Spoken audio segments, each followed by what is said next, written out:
science fiction fandom was born in the letter pages of Amazing Stories magazine in the 1920s. Since then, it has evolved alongside other new mediums, comics, movies, television, and the internet. Although the genre is probably more mainstream now than it's ever been, fandom retains a feeling of being the outsider. It's interesting to wonder why being the resentful actor with a sci-fi series on their CV has become such a comedy trope. But it's clear that as a source of comedy, the organised fandom niche is not going away anytime soon.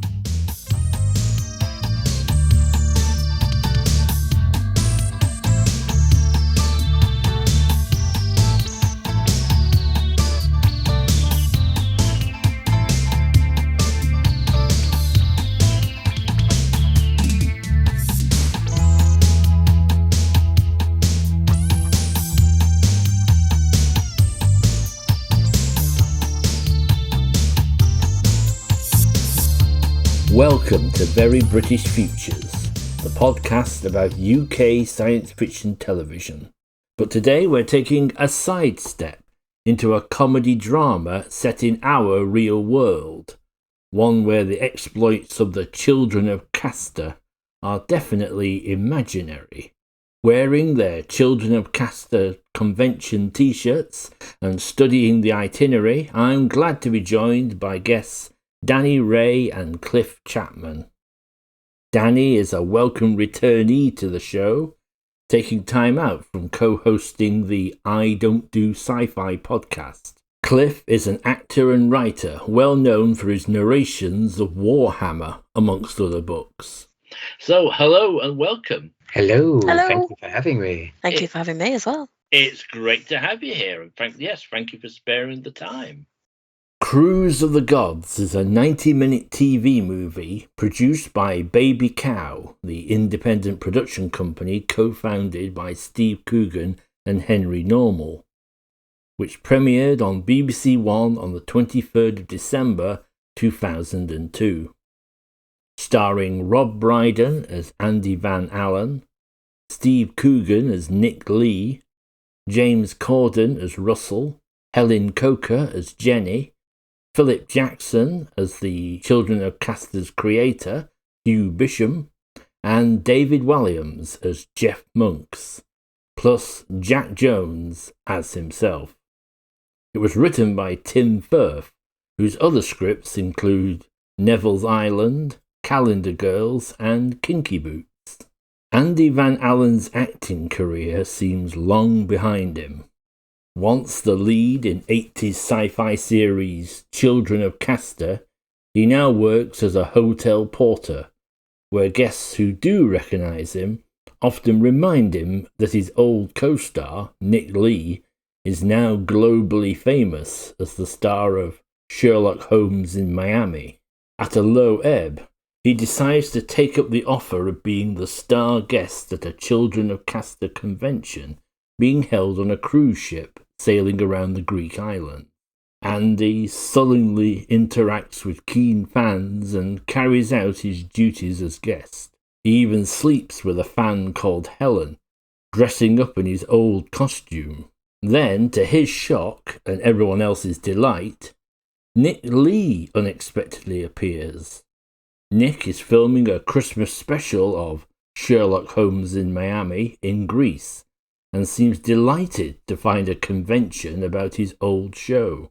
Soon Andy has been pushed out of what little limelight he had. Then he's surprisingly offered a role in Nick's show. Could this be his return to the big time? Just why is Russell, the convention's treasurer, so focused on Andy? Who will not live to see the end of this voyage? And just how many strings are there on a stratobow? Just to warn you, there will be spoilers ahead. I'm going to turn to you, and the first obvious question is how you first encountered this film. I'd like to start with Cliff. Well, this is the thing. I've seen it several times. I have it on DVD. I really, really love it. I'm very familiar with it. I can't entirely pinned down. I don't think I saw it on broadcast. I think it's entirely possible that it got reviewed in SFX magazine and it just turned up in HMV and I bought it when it came out on DVD, which would have been probably 2003. I may have just seen the cover and seen the cast and quickly read the back and thought, yeah, and bought it without knowing. I think that's what happened. I was going out a lot and drinking a lot and doing a lot of karaoke then, in my defence. My memory is not tremendous for that period of history generally. How about yourself, Danny? When you asked me to watch it. I'll be honest, I'd never actually heard of it. My issue is I'm not a big Steve Coogan fan, and I know there's other people involved, but I'm not a big Steve Coogan fan, so I've kind of ignored his career and what he's actually ever made, which is bad because I actually really enjoyed the show. Like it holds up really well. It's a really well finished product, and I was really quite impressed. And oh, I'm glad to hear that. I always feel a bit guilty if people struggle through my choices. But my story is similar to Cliff's, really. I missed it on broadcast, and I have no idea why. I wish I could say that karaoke and drinking was involved in my reason, but some friends of mine did see it and like raved about it. And then years later, one of my sisters got very into Steve Coogan, or possibly Rob Brydon, one of the two, and sort of went and was like just watching everything that they'd been in. And so yes, we watched this, and I'm glad I did, because yes, I think it's a lovely little self-contained little comedy drama. Now, I've kind of played my hand there and given away a bit about what I think about Cruise of the Gods. So, but I'll turn over to you. I'll start with Danny this time, and to talk a bit more about why you enjoyed Cruise of the Gods. I think I liked all the characters. I didn't like all the characters. I like most of the characters.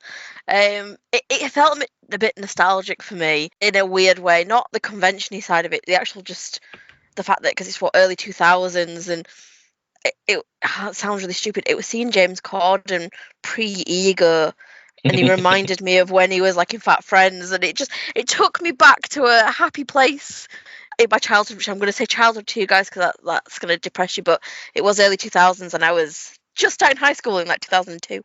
Oh.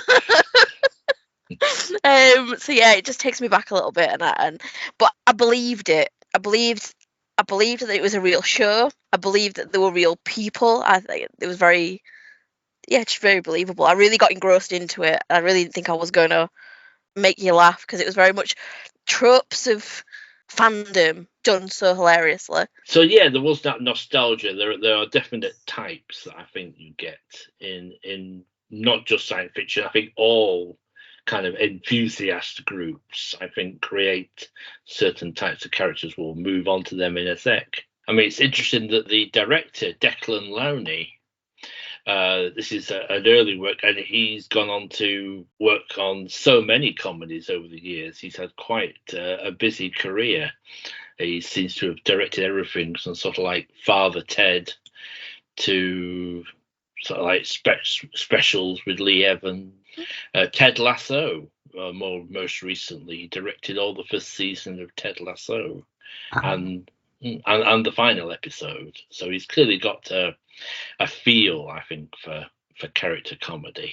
Yes, I mean, it's very reminiscent of, I say it's not reminiscent. I mean, the conventions that I went to in the 90s and the 2000s were very well run, and they weren't sort of crewed by people of this extreme. So, of course, they're exaggerated for comic effect, and there's some very silly but also very believable characters in this. But yeah, it's a nice little bit of nostalgia for what sci-fi conventions used to be. I never went to one on a cruise. I know they happen quite a lot. I used to see them advertised in Doctor Who magazine, go on a cruise with people from Doctor Who. Yeah, so it's that, the sort of the presentations, the sort of the events, the organization, the sort of, going to a hotel where there's a Doctor Who convention. I think I've been to a convention where there were other things on as well, and certainly read in fanzines or write-ups of like, we went for this Doctor Who convention. Just to let you know, there were two other things happening at the same time, which all got a bit confusing.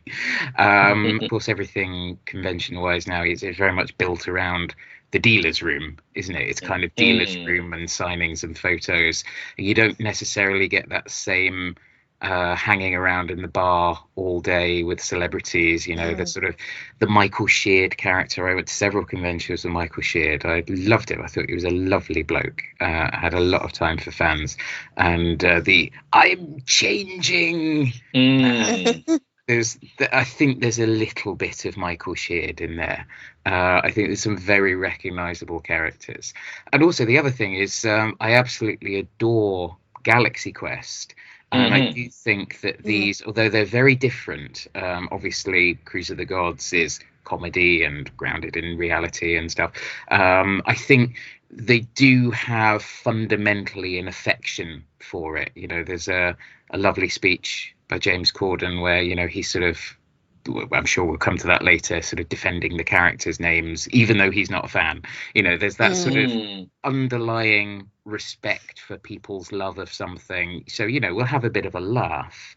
But I don't think it's incredibly cruel. There's cheeky bits and there's borderline bits, but I do think it's a nice positive overall view of TV fandom. I think I'd agree with that. Rewatching it, I was surprised. In my memory, I seem to remember there was a big speech kind of defending fandom and sort of praising it as a community and as a sort of a support. And you get a bit of that with Graham. I'm changing in his obituaries, his video diary bit. He talks a bit about that, but there isn't that kind of big speeches, and that's one of the places where it differs from Galaxy Quest. I mean, Galaxy Quest, it's kind of poking fun, but it also has this big, it's all real and fans save the day. Well, it's very British. It's that British thing. This is a bit more subdued and sort of realistic. And I think we get the camaraderie of these fans more just by the way they are. So it's only really sort of David Williams' character, Jeff, who's the kind of really obnoxious, petty, sort of egotistical character amongst them. The rest of them seem, from what we see of them, because only a few of them get speaking parts, seem to be a fairly, you feel you could have a drink with them.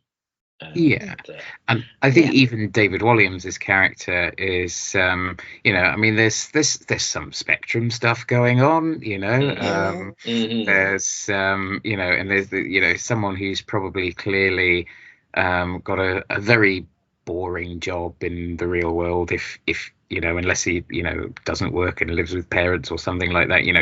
He suddenly is kind of the bigwig among, and in charge of things and organizing things, and he's also, bless him, man-child. So I think that even then there's a little bit of sympathy that you can have. Obviously, now it's you've also got to think with 20 years hindsight, it's David Williams. But there's an element of charm, I think, just about. Even Andy, Andy does and says some horrible things, and there's certainly times where for a lot of it you're not sympathizing. He's an anti-hero, he's not even, you're not meant to sort of go, oh, he's just misunderstood. He's actively very bitter and very unpleasant, but he does get that little bit of attempted redemption. He's almost there, I think. Yeah, I think that's good with well, how do you feel about Andy? I don't really feel like there is a redemption with Andy. Right at the end he's like, okay, yeah, you're my son, and I'll think you. But it was more of a case of you're one of the normal ones. You're not one of these weirdos. I've got somebody I can talk to. I don't think it was at all in a good place. I think it was a very selfish moment for him, where he was like, I'm taking you because you can do something for me at this moment. There was a tiny bit when he kind of realised what the fandom was about, but then it was back to him just being vile, just selfish, which it's fine. I like the fact that it's an unlikable character in that way. Yeah, I think in a way he doesn't. It would be wrong if he'd had a really big redemptive arc, because like you say, Danny, he doesn't really do enough to deserve a huge happy ending. And it would have been interesting how he would have reacted to Russell if Russell had said, yeah, I'm a really big fan of this show. I suspect he still would have welcomed him, but he probably wouldn't have been able to stop himself saying something awkward and insensitive at that moment. I think the most surprising thing I found with Andy was that he just was like, okay, yeah, you're my son. I think the fact that he just completely accepted it, I feel like somebody who shagged around as much as he did probably would have been a bit like, yeah, I probably do have kids out there, but I'll probably own up to it. And so I found that bit a bit like jarring for me. I don't know if it's just my preconceptions of that kind of character, but I just didn't expect him to be so much like, oh yeah, okay, that's fine. I mean, he does do a very intense job of isolating himself at any possible kind of turn. And then I think that's probably, yeah, you're right. But I think when I was sort of saying about the redemption, it's almost like, he does sort of let someone in at the end. And I think there's that usual thing. I mean, I didn't actually know my dad when I was growing up, and I got a phone call when I was 19 saying, "Hi, Cliff, I'm your dad." And sometimes these things are so weird that you just go, well, I'm going to believe this, because why would anyone say otherwise? And I think sometimes, I don't know how scientifically based this would be, but I think on a level you kind of know, I think, which was quite a nice little bit of writing, to see that sort of connection from the other way around. I was going to say, it's like the seed has been implanted in him. Like, here's redemption. We won't see it, but here it is. Yeah, we're sort of at the beginning. He does get a bit of self-awareness. It's that nice bit where Nick sort of like says, they know how many strings there are on a stratobow. You think they don't know what you do for a living, which I thought was a nice, and I think he has a bit of a realization there. It's kind of part of that whole cringe comedy. It's kind of at the start of it. The Office has begun the year before that. And in fact, I'm slightly surprised. I wondered if they ever thought about doing this in a kind of Spinal Tappy. It could have been done as a sort of mockumentary. I'm kind of glad it wasn't, for a number of kind of reasons. I do think I like how it plays with form anyway, that all the Sherlock Holmes in Miami stuff playing suddenly you're part of the program, and the flashbacks and the clips. Yes, I did like the I fell about for certain when the clip from Sherlock Holmes, when he goes, it's elementary, my dear homie. Yes. What was a great line. The high-fiving, the absurd gun violence. I loved it. I loved it all, and I really want to see that show.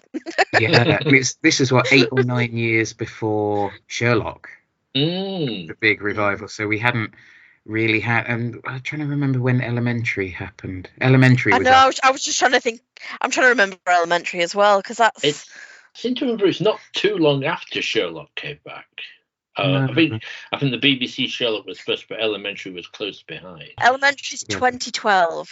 Yeah, a couple of years after Sherlock was 2010, I think, or maybe earlier. I definitely have to say Elementary is my favourite of the Sherlocks, but that's because I'm biased. That's okay. It's a show I've still got to watch. It's on my. You intend to get round to watching it, Elementary. You need to watch it. It's very good. And yes, the clips that we see of the 80s Children of Castor series are quite fun. It doesn't particularly, I don't look at it and think, oh, that's just like Blake Seven. No. It doesn't quite feel specifically like any particular show. Yeah, it's nicely done that way. I know what you mean. It's not just a direct parody. I think there's quite a lot of Tomorrow People in there. There's some Blake Seven, I feel, and bits of other like 70s and 80s stuff. I mean, there was stuff that I watched when I was a kid, like a lot of Australian and New Zealand children's sci-fi dramas, like Children of the Dog Star and The Girl from Tomorrow and things like that. There was and there was, what else was there? There was What on Earth, but that was a bit later. Yeah, I think there was Aliens in the Family. I was around then. I think that helps it in terms of not dating and sort of keeps it to a slightly wider. I think it brings non-genre fans in a little bit more, because what's really nice is there's an awful lot of stuff in Cruise of the Gods that's essentially Easter eggs for genre fans, but I think it does work quite well for the not we I'm trying to think what I particularly like about. I think one thing that is absolutely nailed on. I think with the children is the pretentious episode titles. Yes. They're all like Shakespeare quotes or biblical quotes. Yeah, that's very Star Trek. Yes. Like, I was just going to say was it The Survivors with the giant rat and Robert Powell? Or was it Doomwatch? Yes. That's Doomwatch with Robert Doomwatch. Powell. Doomwatch. Yeah, there was that that famous clip of Robert Powell sort of fighting the giant rat, and I think there's a little bit of that in there. That's the kind of science fiction I think that people think of. There's a particular Doctor Who story called Meglos, which is an intelligent cactus, and there's the scenes in the first episode where this cactus is talking and somebody else is listening to him, and you just get these cuts between someone listening intently, Bill Fraser, whatever, and shots of a cactus with this voice coming over it. And there was a lovely quote. Gary Gillett, the writer, posted that clip and said, "This is what Doctor Who looks like to most people." Flip side of Andy, there is his co-star Nick Lee, played by Steve Coogan. Quite enjoyed watching Steve Coogan. I found I liked his character a lot. You could tell Nick was one of those people who he appreciated where he's come from. He appreciates the fact that he's made a big career. He appreciates the fans. And he wasn't like a dick to Andy. Like, Andy was bitter and a bit like, miserable and a bit snarky, that very British kind of like, oh, you better kind of thing. But Nick was just like, oh, I'll help you. But it wasn't like, oh, shove it in your face and like, I'm better than you. He was really trying to be helpful and trying to be like, give him a little bit of extra and give him some bits. And I don't know, I just found him a really nice, likable character. I think there's that. I really like him as well. I mean, I think there's that. The whole thing of Andy having stolen his partner back on the shoot, and you kind of expect it to go into bitterness. You kind of almost expect the rug pull of he's setting a trap, or he's going to turn out to have a terrible speech and everything. And it's a nice example of someone who's done very, very well for themselves and is able to. So the whole thing is about being bitter and not happy with your lot versus getting over that so you can do other things. And I think there's definitely subtext is that Nick didn't get bogged down in Children of Castor typecasting and literally went to America. He was able to do that, but we don't know how hard it was for him to do that. And he's just genuinely moved on when Andy has the dinner table and the dynamics of that, and that whole kind of awkward politeness, and sometimes it's almost a trap for him where whatever he says is going to be wrong in a way. To some extent, I think I'd agree there. I mean, he does at that dinner table. He does say, he had quite a few years of not being successful in Hollywood. He had to work to create that good fortune of getting the Sherlock Holmes role. And because I was surprised, because you'd have thought, the Hollywood people are going to be, horrible, shallow, terrible people, and they're not actually. Both him and his wife turn out to be genuinely nice people. It's an unusual role actually for Steve Coogan, because he's not that well known for playing likable, lovable people. Most of his characters are quite flawed. So we're moving in, onto the fan, the various fans he met, including quite a few faces that would become more famous before too long after this. So starting off, with James Corden. And it's a nice little performance, I think, from James. I think he is. I've kind of said about James Corden that I like him as an actor. I just don't like him when he's trying to be my busy mate. Yeah, that's the thing. He's a very, very good actor. It's a lovely performance in this. One of my friends was actually an extra in Cruise of the Gods. Right. Artist. So she's doing very well for herself. She was acting in the 90s and noughties, took time off and had 2 kids, and then has got back into acting in the last 10 or 15 years. And she's starting to do telly. She had a little role in Mandy in the charity shop recently, which was great, with Diane Morgan. So this is Carrie Cohen. She was an extra, and basically when I had a bit of a grump about James Corden over something or other, I know basically the whole Patrick Stewart, James Corden thing at that awards ceremony a while back, it still hurts.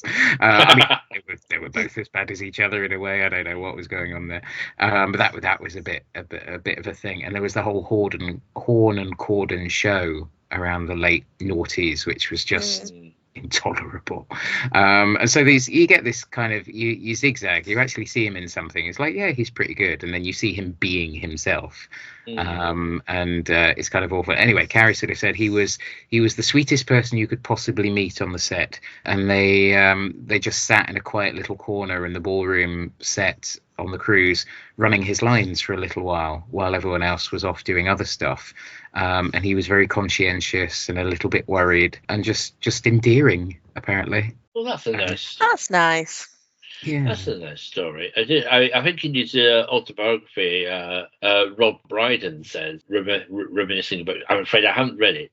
And I tried to read it before we were doing the recording, but anyway. But apparently, in there, he says that he found James Corden lovely to work with on Cruise of the Gods, and then he sort of met him many years later and thought, "Oh, you've changed." Yeah, I mean, I think seeing him from the early days to now, yeah, his ego has made him a different person. I think he's definitely somebody is the type of character I expected Nick to be, but he wasn't. Yeah, and it's interesting actually, because this part would have been originally. This was apparently the part that would have been played by Russell Brand in the initial casting. That he was going to play the treasurer. So and then, as Russell Brand has been very open about himself, he behaved very, very badly in the making of this film, and generally made a pest of himself to everybody, and which is why he now only appears as woolly-hatted Fan, and it's only really you can only really see him in one scene. Oh, I didn't really know he was in it, to be quite honest. He's just in the scene. He's one of the fans talking to the writer Hugh Bisham about the meaning of one of his stories. Did he rehearse the treasurer's part then? Was he? Apparently that was the part he was cast as, but he very quickly. I mean, he kind of. I think he sort of incorporated into his stand-up routine. He sort of said he felt this is the beginning of my big career, and I'm going to be as famous as Jack Nicholson. But I want people to start treating me as Jack Nicholson now. So he was going and doing all this wild partying every night. They actually didn't actually sack him to his face. They said, "Oh, we don't need you for a week, Russell. Why don't you go home?" He completely believed them. And Steve Coogan's brother, Brendan, drove him to the airport. We might as well continue the before they were famous appearing in this film is David Williams, as we've touched on a bit before, as the organizer. I think of all of them, he's the most kind of recognizable character. As I intimated before, he's someone who's not got a lot of sense of humor, doesn't pick up on cues very well, so is a bit pompous. I knew him from the Doctor Who night sketches he did with Mark Gatiss, the Itch of Fear and the Web of Caves, was it? I think it was called. We shall drain the sea. And he also had a role in a very early Big Finish. He was in Phantasmagoria. I've started listening to very old Doctor Who audio dramas again because they're very cheap and they're really good when you're gardening or at the gym. Been gardening a lot for other people and trying to go to the gym for a bit. Jasper Jeeks in Phantasmagoria. Yeah, so I kind of knew who he was. I think Cruise of the Gods must have been like his last thing before he suddenly exploded into the next stage. But, I think it's a good performance. I think he's a bit of a geek. I think he knew what he was doing. There's certain convention organizers and interviewers that I recognize think names, no one shall be named, but I feel there's a lot of real people in David Williams's character. I felt his character was really believable.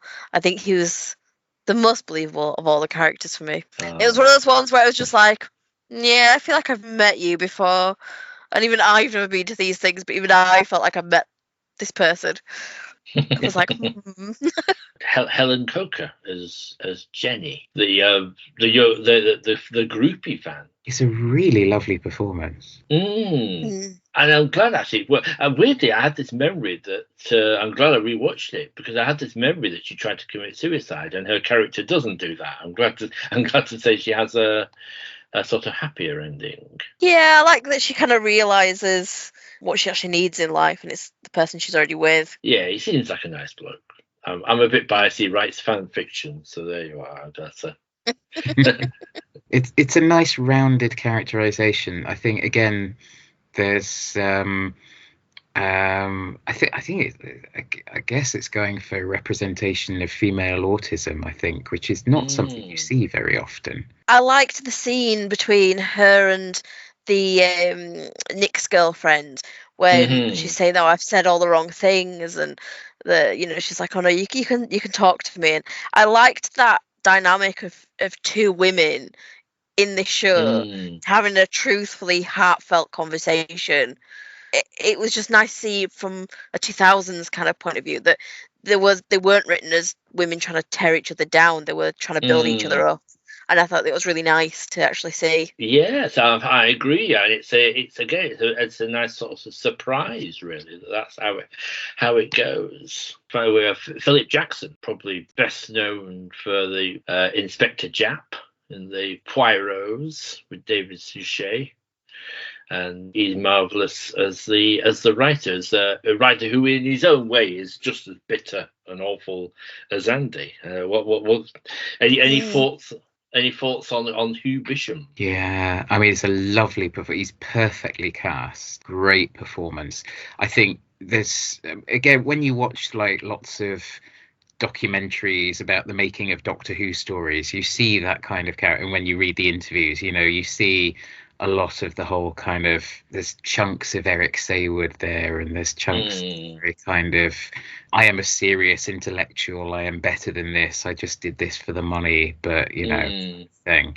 There's a very kind of 70s and 80s stock character that's then elevated, and then there's the pretensions of Dennis Potter.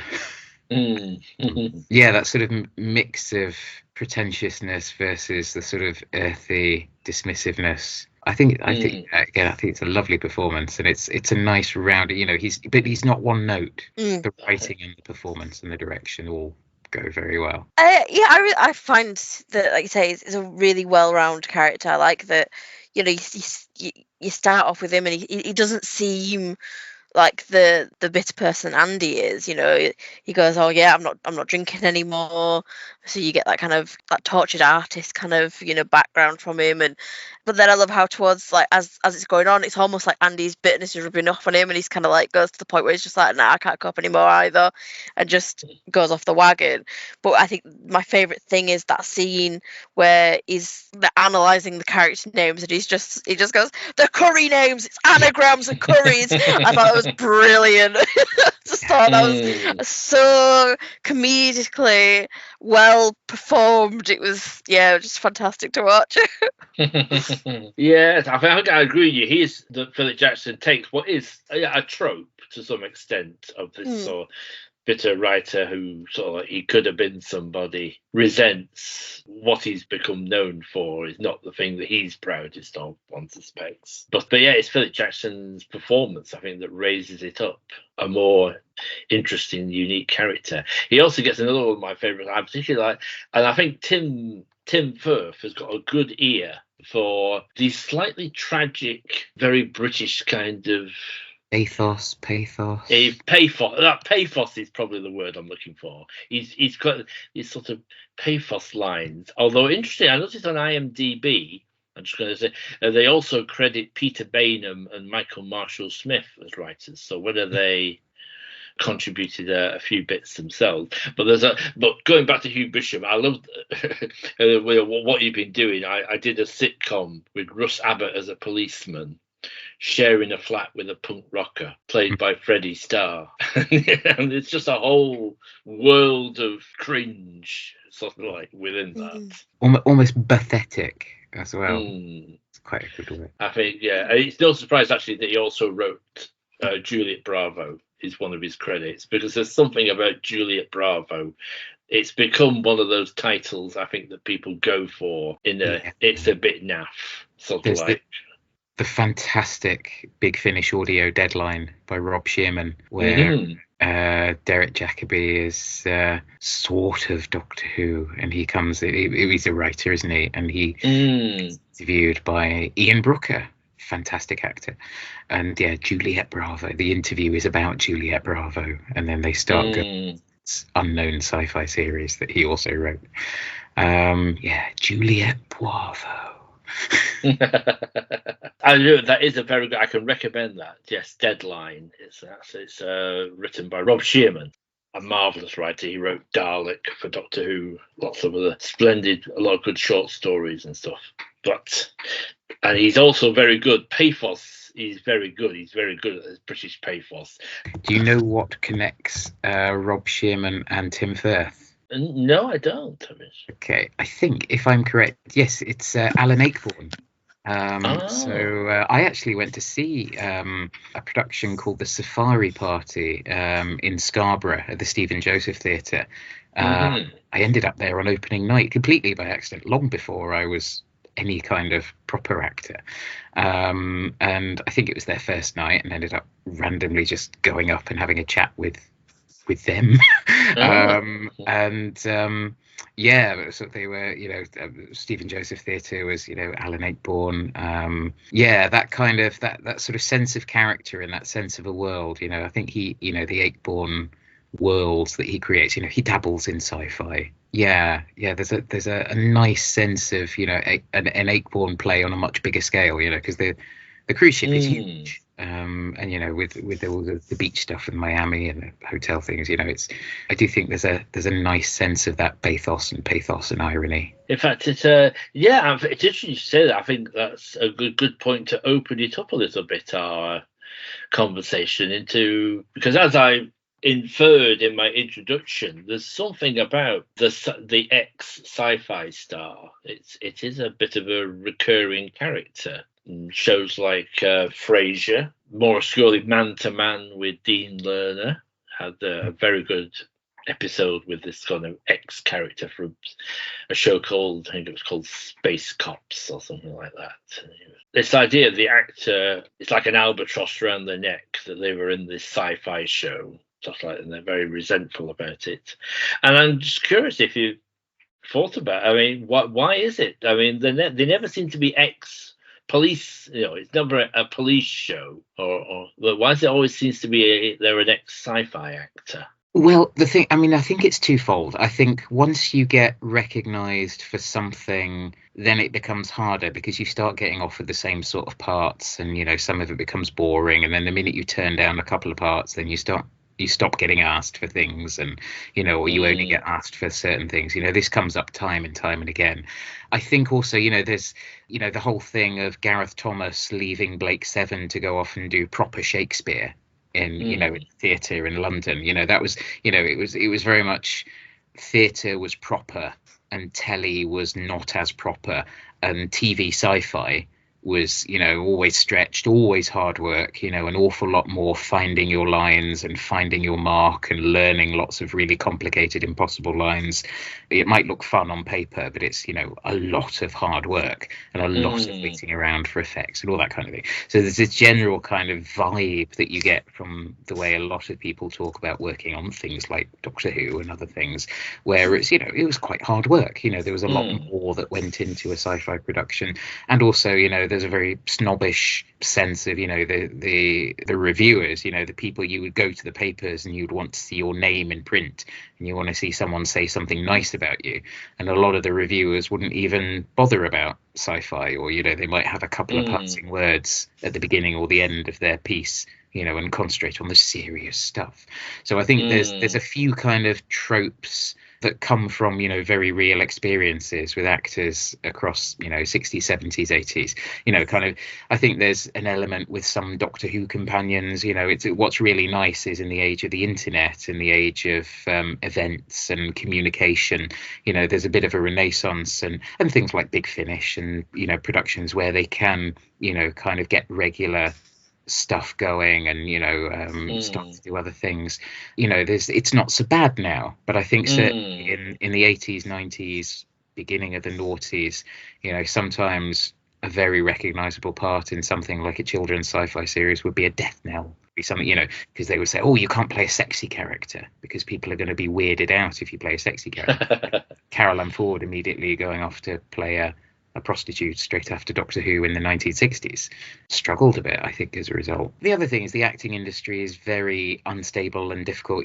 Someone could be flavour of the month and then be in everything, and there's a lot of luck involved in sort of getting seen for things in the beginning. It's not like everyone's necessarily auditioning all the time and just failing and really terrible auditions. Sometimes you just don't get seen. And I think with someone like Andy, I think he's had a run of terrible luck. And, the Billy's Time Bike coming out around the same time of Back to the Future, is a classic sort of example of that. But I think the sort of the bitterness in terms of, oh, I'm not getting cast and I'm not getting parts because of this thing. I think the show became a thing to blame, which is the contrast. Nick shook it off and moved on and is happy to be involved again. And I think, a run of bad luck and a run of, quiet sort of times, I think the resentment probably grows because it's a sort of, well, it's not me. I'm not doing anything wrong. It's that bloody show. I can't add anything deep. I actually say I'm not a sci-fi fan, as is the prerogative of my other podcast. And generally, I do like sci-fi, but I don't at the same time. It's the gatekeeping aspect. And I wonder if it's the fandom that causes that issue, like you say, where you get these tropes of these actors going, oh God, I'm stuck in sci-fi.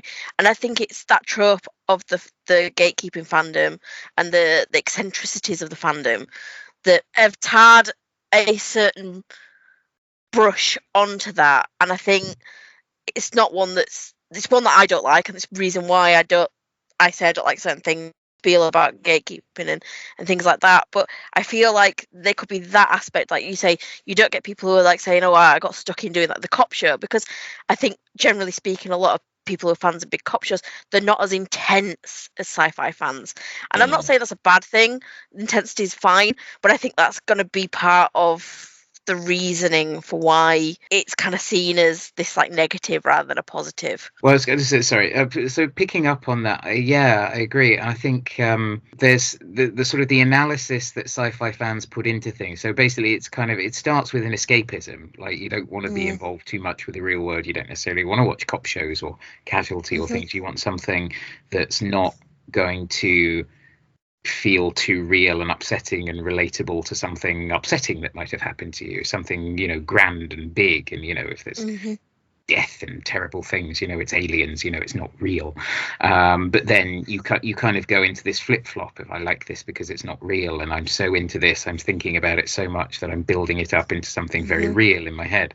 And the sort of the one of the things with collecting anything, DVDs are 10 a penny, they're streaming now, but if you wanted to like just see a sci-fi show once, maybe you'd seen a bit of it but there were lots of episodes you hadn't seen, like Doctor Who or Star Trek, there was a point where you'd have to spend quite a lot of money to buy the VHS box sets or the single, there might only be 2 episodes on every VHS.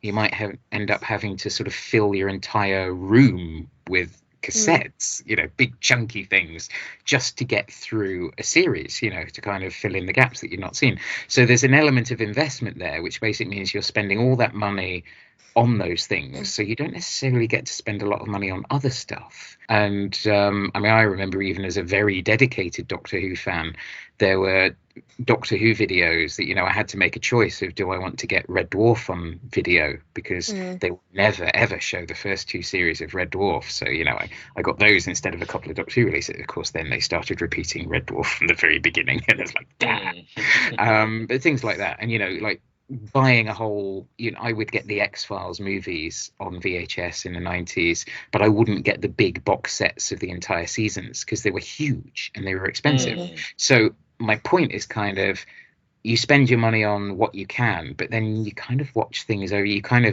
I think in the 90s you would rewatch stuff. I spent my money on this. I put it on. I've got it. If there's nothing on TV, I'll put it on again, and I might watch it, or I might do something else while it's on. So yeah, that kind of repetition and that involvement, and then like the plot holes become more obvious. The kind of, you get bored of stuff, and you kind of end up, sometimes you hate watch stuff because even you didn't like it the first time, but it comes around.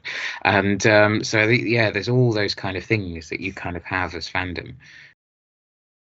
Particularly with the Children of Castor fandom, is that they're celebrating something that has a definite beginning and an end, and it's definitely a retro series. It's not.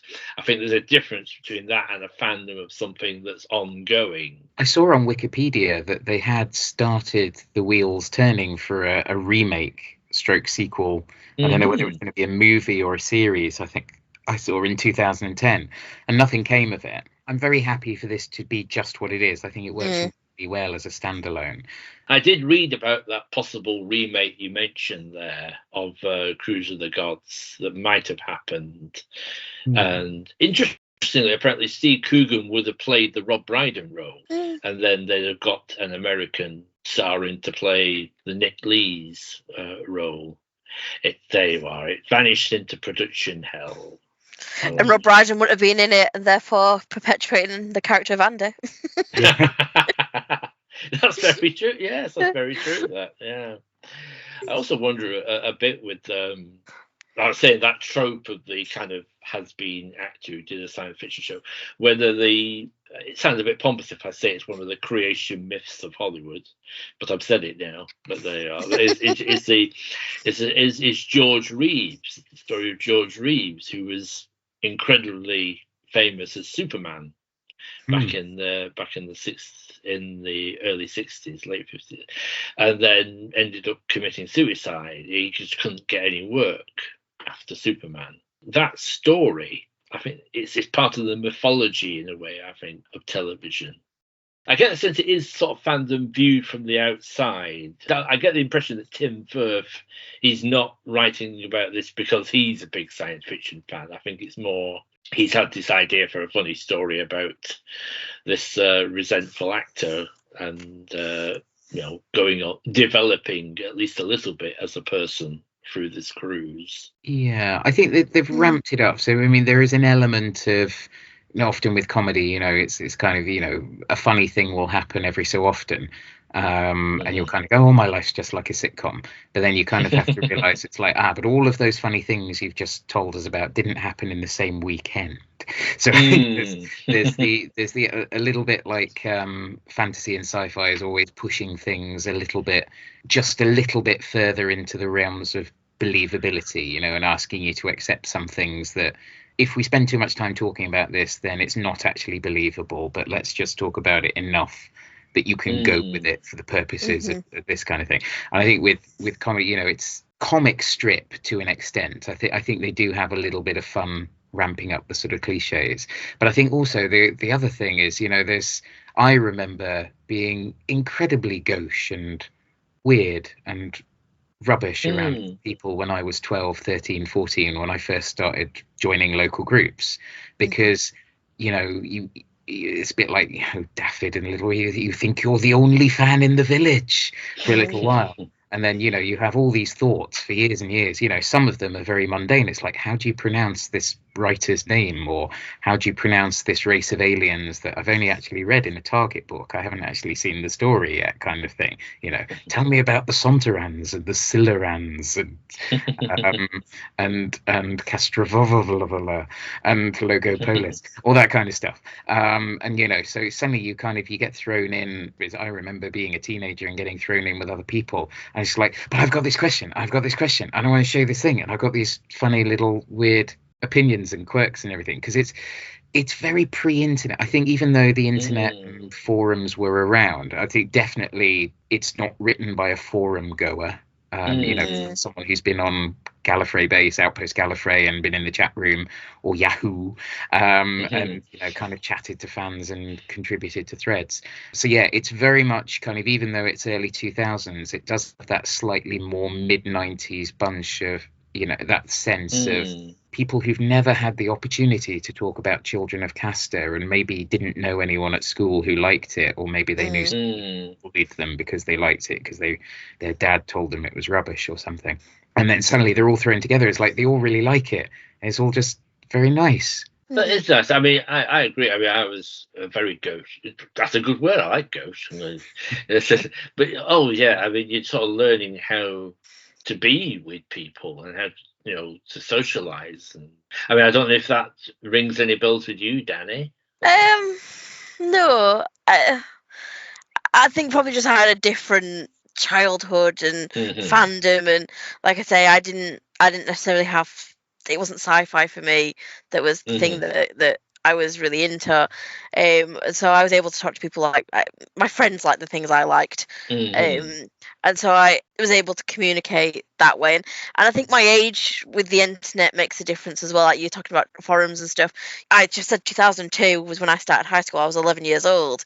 So by the time I'm 13, 14, really getting into things, there was a lot of things on the internet, a lot of forums where you could go and actually find other people, not just in the country, but in the entire world who liked the same kind of, things that you liked. And I think for me, it's just slightly a different experience just because I had that opportunity to actually speak to people from that age, and not feel like it was difficult to find somebody who liked something I liked.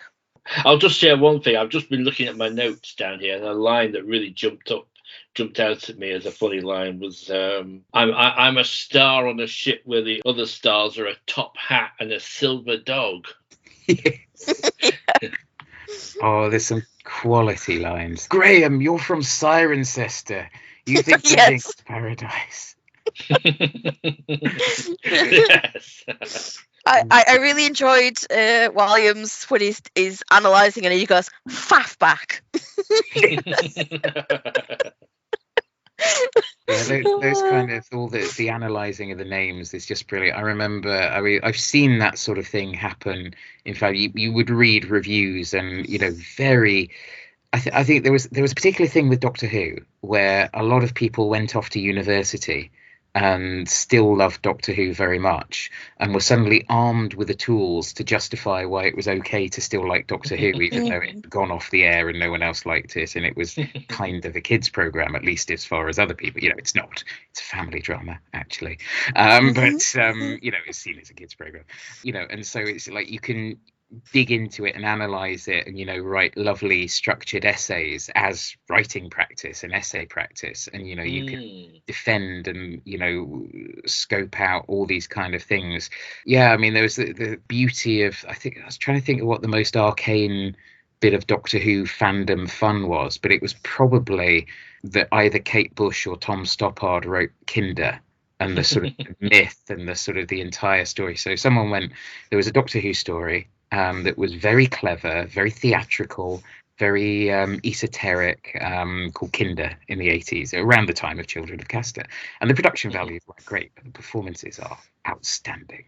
And it was written by someone called Christopher Bailey, and it was a time where pretty much everyone had been interviewed, but no one really knew who Christopher Bailey was. And then someone, kind of as a joke, said, Kate Bush wrote Kinder. And so we had this whole thing, I think it was Paul Cornell, and there was this whole kind of semi-joking kind of thing based on the fact that a lot of Kinder was like a Kate Bush video.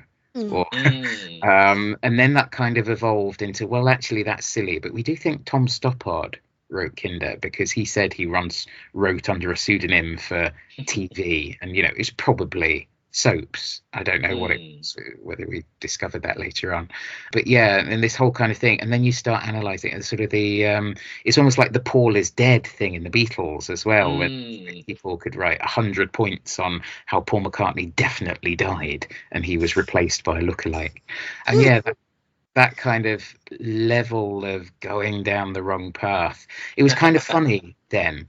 The problem is now in social media and some people, you're kind of like, oh no.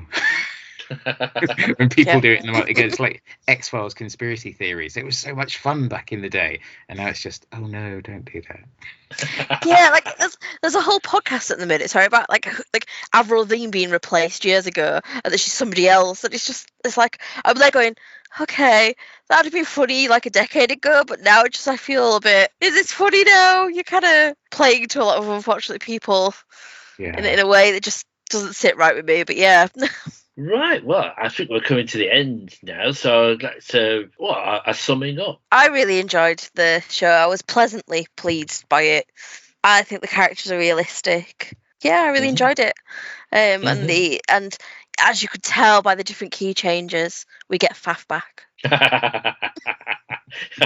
Yeah, I loved it. I mean, I've really enjoyed it for the best part of 20 years. I will stick it on sometimes when I fancy a laugh. I still laugh at the jokes and the funny bits. I think there's some very, very quotable bits there. I think it's a little cult amongst us. I think it deserves to be a bigger cult thing. And I think mostly, with qualifications, but mostly it's aged quite well. Obviously, there's certain elements where, some people will say, well, if David Walliams and Russell Brand are in it, I simply won't watch it. And I respect that. But, we give it a go, because it was before we knew. Yeah, I think there's some really nice stuff that's pretty timeless about people's approach to life and people's approach to work in general, seen through the industry. Yes, I think I agree. I think it has aged well. I think it's a nice little snapshot of a little time, in a way, that sort of pre-internet or before the internet kind of took over everything. And it stands up very well, and it's perfectly paced. It doesn't need to be any longer or any shorter. It's just succinct in itself. Cruise of the Gods was released on DVD by the BBC in 2003, and a streamed version is available to buy on Amazon Prime. So, before we wrap up, I've got to find out. We've talked a lot about the fictional world of actors and writers and whatnot, and moving in, I'd like to find out what you're both up to in your current project. So I'll start with Cliff and say, what are you up to at the moment? I've had an incredibly busy couple of weeks, actually, which is very nice because it's not always like that. So I did an audio recording for Redacted, which will come out in about a year, which is a cartoon for a thing, which I'm very excited about. It's a tiny little bit, but I'm very pleased. I'm on a short break from academic textbook audiobook reading for the blind, which I've been doing for a while. I'm waiting for more English material because I do that in the Netherlands in a studio where a lot of their material is in Dutch, and I can't really read Dutch yet, but they do get English material sometimes. I've been doing role plays. I've been doing a bit of writing. I'm doing another podcast as well. We're doing a serial killer podcast. And Ali Kerr we're playing characters, so we've recorded the first one of that, and there should be another one recording soon. Oh, now I'm intrigued by that one. That does look, please do send me links to that, and I will spread the word to people. And yourself, Danny. So we are currently recording season 2 of I Don't Do Sci-Fi, which, Gareth, you have been in an episode that we've recorded so far. We are halfway through recording them. I have no idea. I get told what to watch, when to watch it, and then when to turn up to talk about it. You do this, and I go, okay. But yes, we're doing that. But I would also like to say, we, as a side project, and I'm showing it even though I know Cliff and Gareth both have this, and this is more just because I'm talking about it and I have to feel like I show it for the audience at home who are listening. But we did a side project of a fanzine magazine, which I think is absolutely fantastic, by a group of us, and you can get that on our website, or if you go to westlakefilms.uk/Stone Circle, you can purchase a fanzine, and it has different articles in there, all different sci-fi things. There's a bit of fantasy in there as well, and I'm plugging it. It's cheap. I say it's cheap. Actually, I think it's £6. I think. Ooh. And then I think £10 internationally. But yes, but that includes postage and packaging. Yay! Brilliant stuff. And Cliff has got his copy. Yes. Thank you very much. It is absolutely brilliant, and details will be in the text accompanying this podcast, if not elsewhere. You might probably already have seen numerous plugs on Twitter in the Very British Futures stream as well. It's brilliant stuff. Well, it only remains for me to say thank you very much to both of you for taking the time to watch Cruise of the Gods again and come on and talk about it. It's been great. I've enjoyed it a lot. Well, thank you very much for inviting me along. It's been absolutely fun and nice talking to you both. Okay. Absolute pleasure. Thanks so much for having me, and I'm very enthusiastic, as you possibly can tell. Excited. I think that's the best way, though. Definitely the best way. So thank you very much, and thank you very much for listening to us. Look forward to talking to you again soon. Very British Futures is hosted and produced by Gareth Preston and featured guests Danny Ray and Cliff Chapman. Music by Chattery Art. Follow the show on Twitter at FuturesVery or visit our Facebook page.